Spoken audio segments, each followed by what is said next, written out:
Terus ketiga, masalah kekayaan hati. Kekayaan hati ini penting sekali karena rata-rata teman di Grab itu kan miskin lah. Tapi jangan miskin sampai miskin hati gitu. Bahwa kamu nyari nafkah itu sudah ibadah, berkelana di bumi Allah juga ibadah, menyaksikan macam-macamnya orang itu juga ibadah. Bahkan menambah khazanah ilmu. Di antara warisan ilmu yang kita dapatkan dari Rasulullah SAW, misalnya kamu jalan-jalan, punya kaki dua, punya tangan dua. Gara-gara jalan-jalan sering ngerti orang yang buntung. Alhamdulillah meskipun saya hanya Grab masih punya kaki utuh. Terus ketemu orang buta ya gitu. Alhamdulillah ladzi afani mimma btalaka bih. Alhamdulillah saya terselamatkan dari seperti itu. Sehingga melihat orang maksiat juga gitu. Saya meskipun gini terselamatkan dari tempat maksiat dari.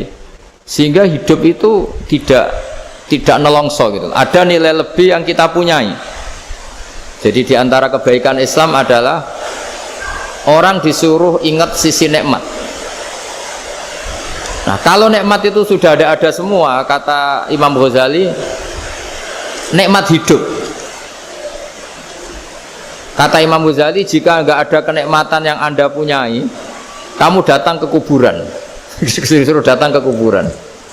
Dan kamu bilang begini, kenikmatan kembali ke dunia adalah kenikmatan yang diinginkan mulai yang mati zaman Nabi Adam sampai kiamat. Jadi kalau Fir'aun yang pernah jadi raja, Namrud, semuanya, bahkan orang-orang soleh sekalipun, kalau kamu tanya keinginan terbaiknya apa? Ingin kembali hidup untuk membenahi kesalahannya zaman hidup. Artinya apa? Kehidupan yang kita miliki sekarang adalah kenikmatan yang dirindukan mulai yang mati zaman Nabi Adam sampai kiamat. Maknanya apa? Kita punya kenikmatan yang luar biasa karena kenikmatan yang dirindukan oleh orang yang sudah mati mulai dulu sampai sekarang. Apapun masalah hidup Anda ini punya kenikmatan yang enggak tertandingi, yaitu namanya hidup. Barokahnya hidup itu kita bisa tobat. Setidaknya ingin tobat. Kalau nggak bisa tobat, ingin tobat. Makanya di Indonesia itu banyak nyuwun sewu, banyak maling yang anaknya itu soleh. Karena kalau ngandani anaknya tetap gini, wes le bapak tok sing lakoni kue ojo, bapak tok yang alami ini kamu jangan. Banyak di Indonesia orang nggak bisa baca Quran, anaknya hafid. Karena setiap bodoh itu tidak diwariskan. Wes le bapak tok sing bodoh kue ojo bodoh. Mungkin teman-teman di Grab juga gitu, wes bapak tok cong sing nasi pengen kue ojo. Jadi kebaikan begini itu akan terus menerus diwariskan. Sehingga banyak orang tidak tamat SD anaknya dosen, nggak tamat SMP anaknya dekan. Karena setiap dari kita itu cita-cita kebaikannya menurun ke anak cucunya, keburukannya berhenti di dia. Cara wong Jawa itu bapak tok sing nglakoni. Nah, di sini saya jelaskan tentang kekayaan rohani. Jadi saya mohon ketika Anda jalan-jalan nganter penumpang itu harus sering muji Allah Subhanahu wa taala. Ya, saya bacakan ayatnya, at-taibunal abidunal hamidun. Orang baik itu yang tobat, yang ahli ibadah. Di antara definisinya itu as-saihun, yang sering jalan-jalan. Siaka itu jalan-jalan. Jadi orang paling bejo sak donya itu sampai harus jalan-jalan ibadah dapat uang. Tapi syaratnya ibadah. Sekali tidak ibadah dapatnya masalah kan? Sering goncekkan orang cantik terus ingat istrinya tidak cantik. Sering goncekkan orang yang sopan, yang santun terus ingat andekan ini istri saya di rumah rewel gitu. Jadi kalau kamu tidak taat itu adanya penyesalan. Di lampu merah ada orang naik Ferrari, naik Alphard, sementara kamu di rumah hanya mobil butut, kadang malah tidak punya mobil. Jadi kekayaan rohani itu dimulai dari mana? Dimulai dari taat. Cara berpikir itu taat, bukan maksiat. Sekali Anda cara berpikir maksiat, maka adanya hanya penyesalan. Semakin pengalaman di luar, semakin penyesalan. Karena di luar sana banyak orang yang dapat nikmat yang lebih dari Anda. Tapi sekali Anda taat, kamu akan mensyukuri apa yang Anda miliki dan tidak pernah ingin sama yang dimiliki orang lain. Sehingga orang-orang yang sering pergi itu sama Allah dipuji. Jadi tidak ada nabi kecuali di antara ibadahnya itu jalan-jalan. Fasiru fil ardi. Sehingga semua nabi itu mesti pernah melakukan perjalanan internasional. Rasulullah Muhammad SAW pernah jalan-jalan sampai ke Syam, padahal beliau orang Mekah. Nabi Ibrahim yang orang Syam pernah perjalanan sampai ke Mekah. Karena diantara kearifan itu ya dimulai dari apa? Jalan-jalan tadi. Kamu ngerti orang yang macam-macam. Makanya diantara kebaikan umatku kata Nabi itu siyahah fil ard, sering berkelana. Tapi tentu untuk mengambil pelajaran. Atta ibunal abidunal hamidun as-saihun. Nah, agama mensupport itu. Sehingga kata Nabi, jika ada orang kok sholat qobliyah, ba'diyah semuanya di masjid, sama Nabi ditegur, la taj'alu buyutakum kuburan, rumah kamu jangan jadikan kuburan, harus dapat jatah apa? Sholat. Kata ulama, kalau ada orang sering sholat di satu titik, itu ditegur, kamu harus ganti titik yang lain supaya saksi bahwa kamu di bumi sholat itu banyak. Jadi kita ya punya nilai positif juga tentang apa? Karena kita sering siyahah, kalau bahasa Arabnya itu sering keluyuran, saksi kita kebaikan juga banyak. Tapi pesan saya paling pokok tadi ya, jadikan komunitas kebaikan itu punya nilai jual. Syukur-syukur fid dunya hasanah wa fil akhirati hasanah. Ya kita bersyukurlah di Indonesia itu. Saya masih ingat kecil saya itu ya sekitar saya umur 15-14 tahun. Setiap mau pergi itu pesannya orang-orang yang sering pergi itu jangan masuk terminal jam ini di perapatan ini, karena yang namanya preman itu dulu dominan. Sekarang sampai jam 2 ada orang pakai jilbab, kadang ya orang pakai peci, yang nggak pakai peci pun ke musola sholat terus. Yes, pokoknya kebaikan itu jadi komunitas dan jadi nilai jual. Bahkan tadi misalnya ibu-ibu yang pergi malam itu kan mesti ada orang-orang yang jadi langganannya karena terkenal apa? Amanah. Yang dititipi anak juga milih orang yang terkenal apa? Amanah. Nah, nilai amanah ini harus kita jaga terus supaya kamu ya bisa bekerja, orang lain juga nyaman karena amanah tadi, Allah juga senang karena amanah itu perintahnya Allah Subhanahu wa ta'ala. Dan Indonesia harus menuju ke sana. Pemimpin juga harus gitu. Pemimpin bawaannya amanah, bawaannya apa, yang memilih dia juga senang karena nggak malu lah. Tapi kalau kita milih ternyata kita pilih tahu-tahu ditangkap KPK kan ya malu gitu. Dulu kita kampanye mati-matian ternyata dia ditangkap KPK. Tapi kalau dia amanah kan ya senang. Sama kalau tukang Grab ketangkep satu karena penodaan atau karena pengkhianatan, yang malu juga semua karena kadang-kadang nanti digeneralisir seakan-akan semuanya seperti itu. Tapi dengan reputasi panjang nggak pernah terjadi apa-apa dalam Grab kan otomatis lainnya juga terangkat. Nah, ini yang dimaksud wa'tamiru bainakum bima'ruf. Jadikan kebaikan itu urusan bersama. Makanya andaikan negara itu sudah mengoptimalkan polisi, TNI untuk meringkus preman, oke itu baik. Tapi ya lebih awet lagi kalau itu ditopang apa? Masyarakat. Karena yang nggak amanah terkucilkan, terus akhirnya Grabnya nggak laku, akhirnya dia dipecat, akhirnya kan yang maksiat hilang, yang kriminal hilang, yang ada hanya Grab yang baik. Begitu juga di dunia apapun. Itu yang dimaksud wa'tamiru bainakum bima'ruf. Jadikan kebaikan ini urusan apa? Bersama. Nah, karena kita baik, otomatis jadi teladan yang baik bagi anak kita, istri kita, tetangga kita. Dan karena kita baik, maka terhormat. Sehingga orang melihat Grab itu simpatik, respect, karena reputasinya baik. Nah, karena orang respect tidak dicibir. Barokahnya tidak dicibir, tidak mangkel. Barokahnya tidak mangkel, tidak saling ejek, bahkan tidak saling bunuh. Coba kalau kita jelek, dicibir orang, kita dalam keadaan mabuk, tidak terkontrol, bunuh. Jadi efek dari maksiat itu begitu buruknya. Sehingga penelitian itu mengatakan kebanyakan kecelakaan ya pemicu utamanya rata-rata ya nyupir dalam keadaan mabuk. Beberapa nyuwun sewu kasus-kasus kriminal rata-rata ya dipicu oleh hal-hal seperti itu. Makanya meskipun di luar saya tolong hindari narkoba, hindari hal-hal yang maksiat supaya pekerjaan Anda ini barokah. Kemudian yang terakhir saya beri ijazah tentang Al-Fatihah ya, karena ini surat yang populer. Kalau saya ijazahi Quran 30 juz pasti sampean nggak hafal. Atau ijazah surat Baqarah, kalau mau Baqarah mau. Ijazahi surat Baqarah mau 2 juz setengah. Mau Mas Asep? Ya Fatihah aja yang gampang ya. Nah, ya kulhu Fatihah ini paket ringan ini. Tapi pahalanya apa? Besar. Ini beda ya, artinya selama ini mungkin Anda baca tapi monoton ya. Tapi ini saya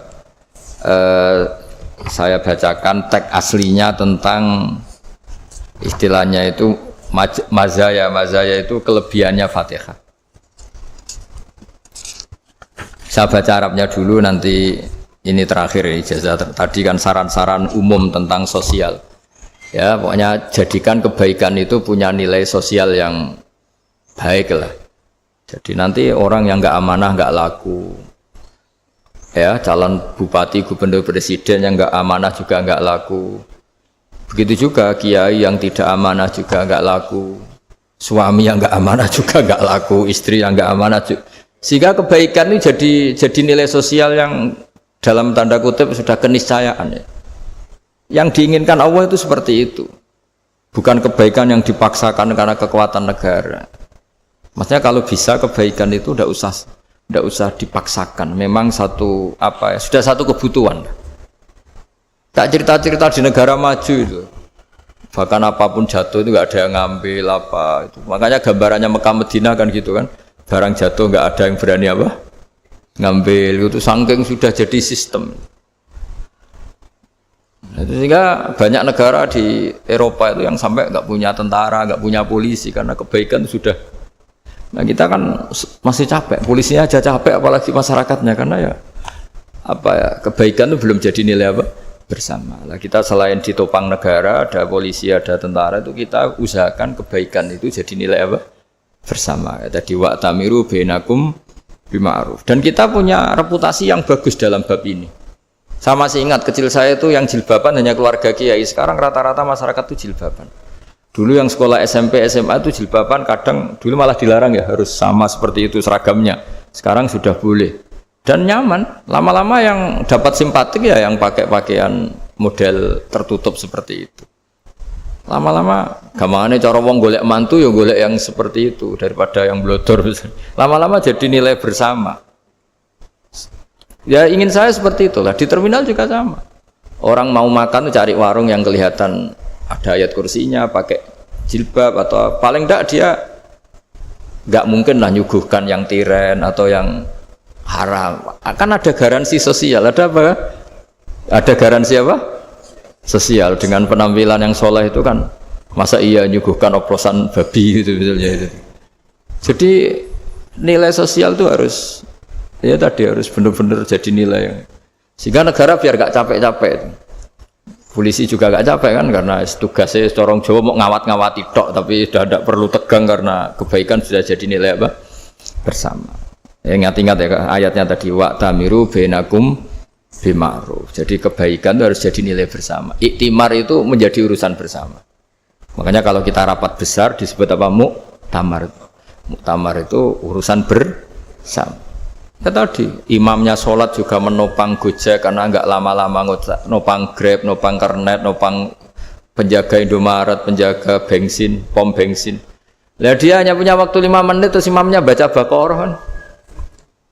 Iya imamnya mursyid, mungkin dia tambah lama tambah dapat aplaus dari muhibbinnya, tapi makmumnya dia tambah lama tambah dapat penghormatan dari pecintanya, tapi kitanya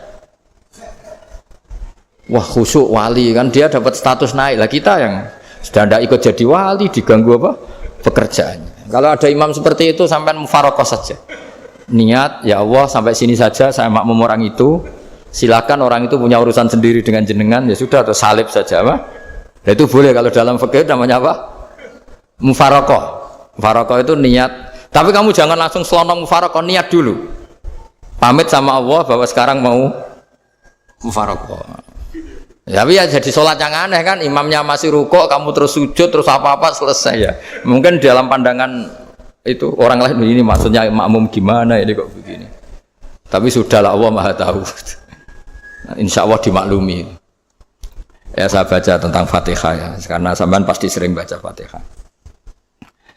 Supaya apa? Sekaligus jadi jimat lah gitu. Jadi Kalau kamu sering di jalan-jalan yang mungkin sepi atau mungkin kan tidak semua teman Grab itu nasibnya bagus yang di Semarang Jogja.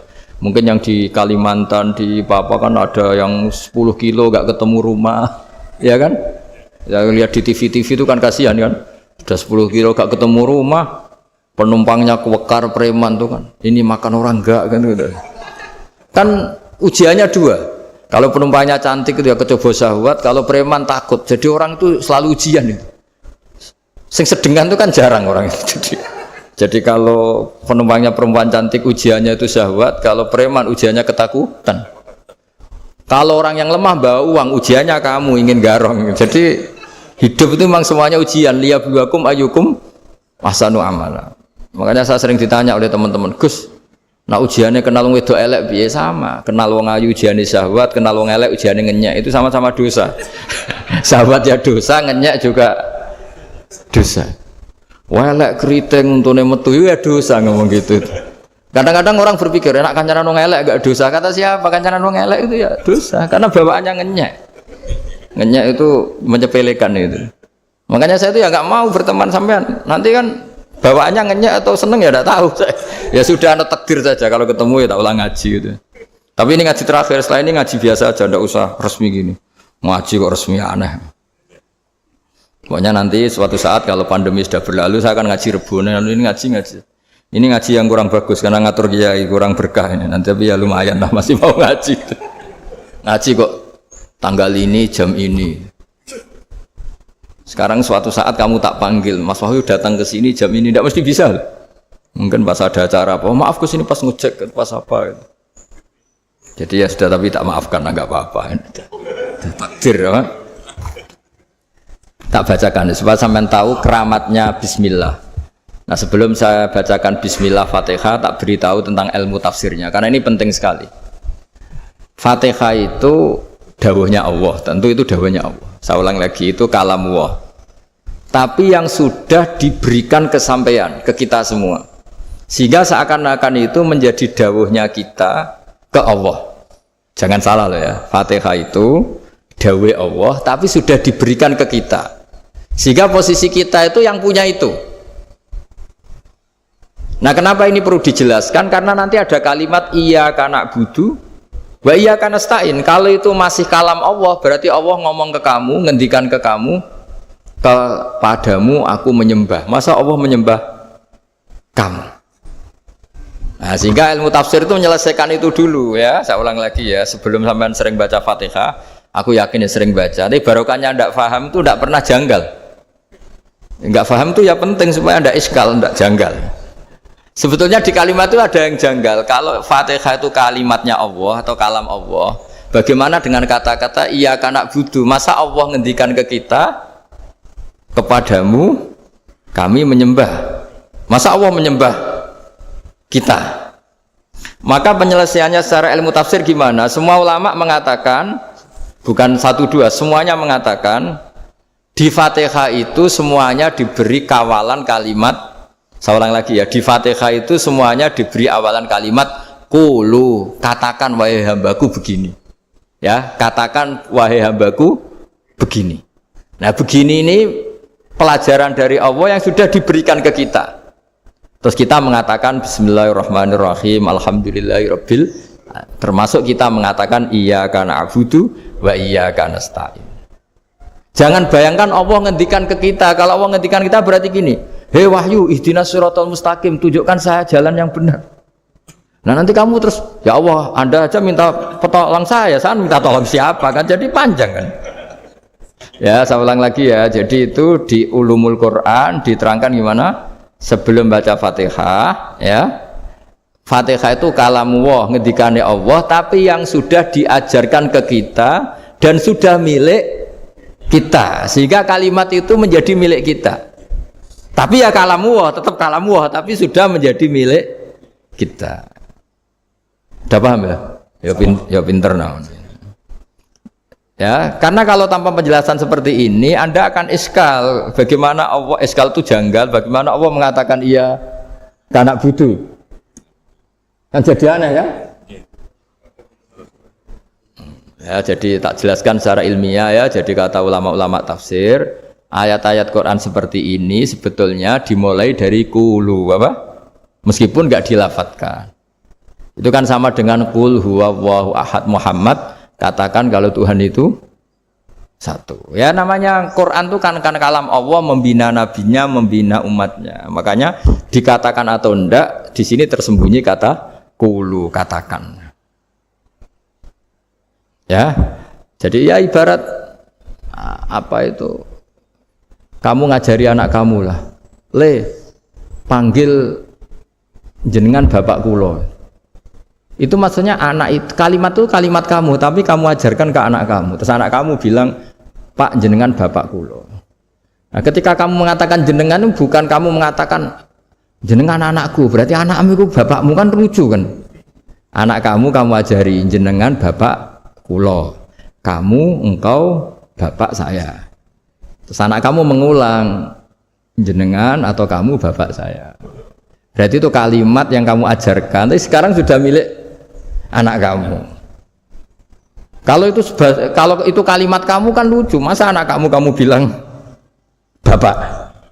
Lah itu seperti itu. Jadi ulama memberi solusi atau jawaban iyyaka na'budu wa iya, itu sebelumnya ada kata-kata qulu, katakan wahai hambaku, hubungan kamu dengan saya adalah katakan iyyaka na'budu wa iyyaka nasta'in. Terus hubungan kamu dengan saya katakan juga dalam doamu ihdinas siratal mustaqim. Jelas ya, jadi itu kalam Allah yang sudah milik kita karena diajarkan Allah untuk kita.